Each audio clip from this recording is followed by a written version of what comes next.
What a wonderful day. One of those magical Sundays that punctuated the end of a great week with a huge exclamation point. My name is Philip Horkman, and I own a pet shop called The Wine Shop, a modest store I opened 15 years ago with money my in-laws, Lillian and Gerald Wine, loaned me on the condition that I name the place after them. But won't that be confusing, I asked at the time? Customers will think I sell liquor. Then sell liquor, they said. But I want to sell pets. Then borrow money from people named Pets.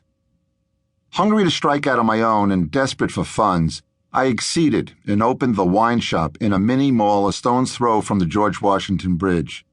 Things were slow at first, painfully slow, but after months of bewildered looks and torrents of invectives hurled from those seeking a Merlot instead of an iguana, word slowly got out that we indeed sold animals, and the misnomer emblazoned on our sign eventually changed from being a source of scorn to a magnet attracting pet lovers who applauded our originality and found our wit refreshing. 7 days a week I worked in that store, and it's no exaggeration when I say that I loved every minute of it.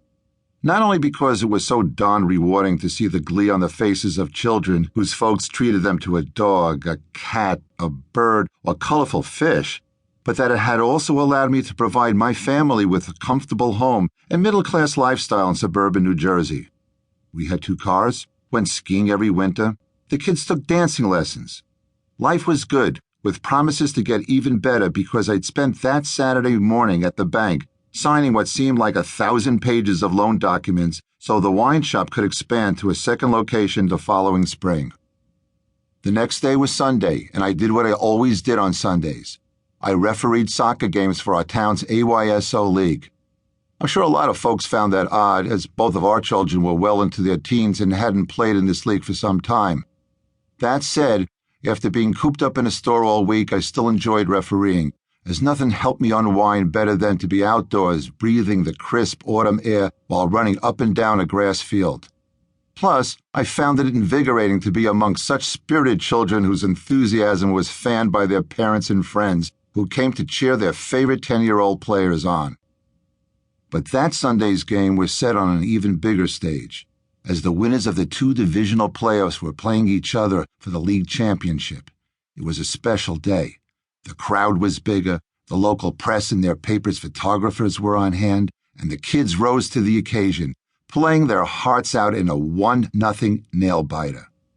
And with the exception of one overzealous father who shouted his displeasure when I ruled his daughter offside after she kicked what would have been the tying goal, a great time was had by all, and the rest of the parents thanked me afterwards for a job well done. The glory of that Sunday continued that evening when I took my family to our favorite restaurant to celebrate the new store, returned home, watched our favorite movie, The Sound of Music, in HD on the flat screen, went upstairs, and fell asleep spooning my wife, Daisy.